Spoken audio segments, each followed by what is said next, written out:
ये कहानी पिछले रमज़ान के दिनों की है। मेरा दोस्त आसिफ और उसकी बेगम रज़िया दोनों दिल्ली में रहते थे।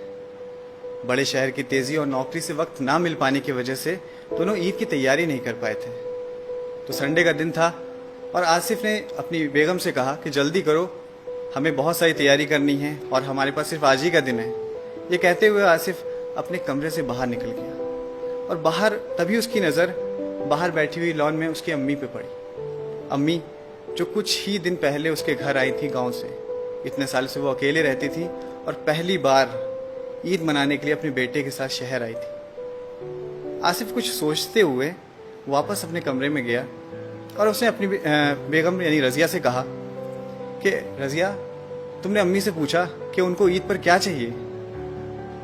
रज़िया ने कहा कि अब इस उम्र में उनको क्या चाहिए होगा, 2 जोड़ी कपड़े, और इसमें पूछने वाली क्या बात है, वो तो हम ला ही रहे हैं। आसिफ ने कहा कि अम्मी पहली बार हमारी घर आई हैं ईद पर, तुम्हें पूछ लेना चाहिए था। तो रज़िया ने बोला कि ठीक है, इतना प्यार आ रहा है तो तुम खुद ही क्यों नहीं पूछ लेते। रज़िया की आवाज में थोड़ी सी तेजी थी।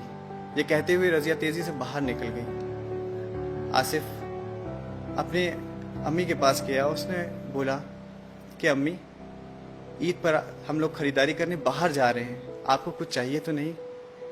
उतने में ही अम्मी ने बोल दिया कि बेटा, मुझे कुछ नहीं चाहिए।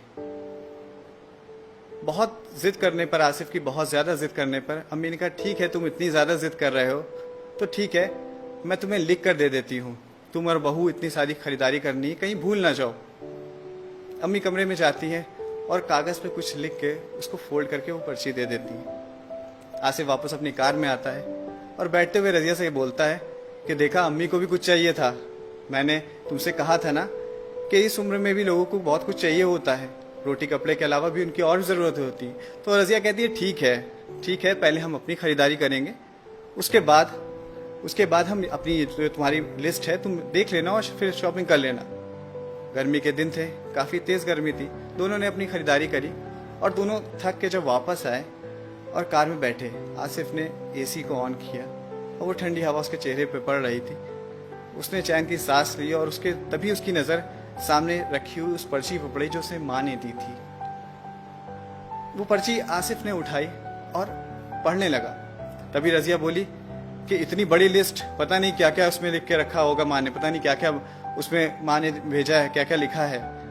और बनो वाला दिन, और पूरी करते रहो माँ की ज़रूरतें, ख्वाहिशें। बस ये बोलना था, पर ये क्या कि आसिफ के आंखों में आंसू थे और उसके हाथ कांप रहे थे। रज़िया घबरा गई। रज़िया पूछने लगी कि ऐसा क्या लिखा है उस पर्चे में।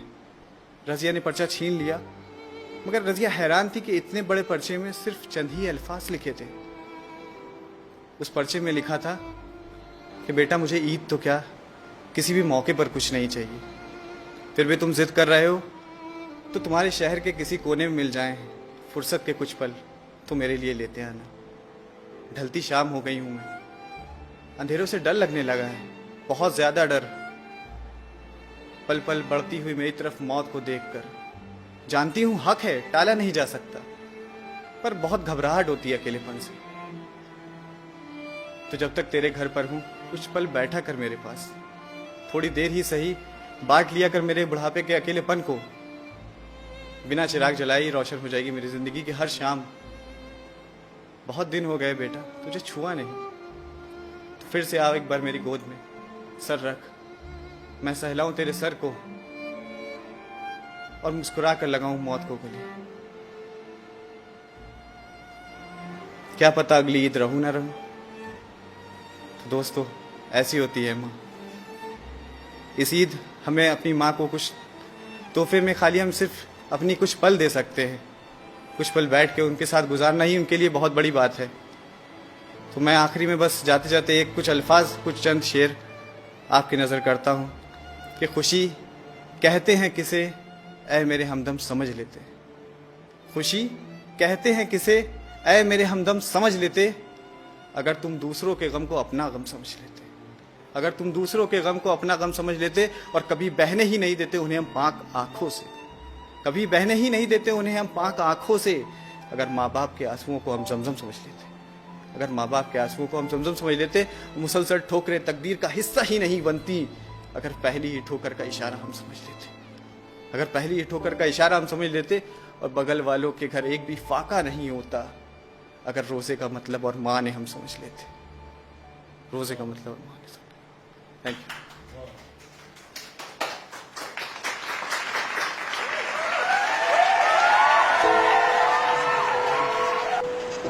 दोस्तों, चाहे ईद हो या दिवाली, अपने माँ बाप को ज़्यादा से ज़्यादा वक्त दें और उनके अकेलेपन को समझें। और अगर आपको मेरी ये कहानी अच्छी लगी हो तो हमारे चैनल को लाइक करें, सब्सक्राइब करें और ज़्यादा से ज़्यादा इस वीडियो को शेयर करें। Thank you.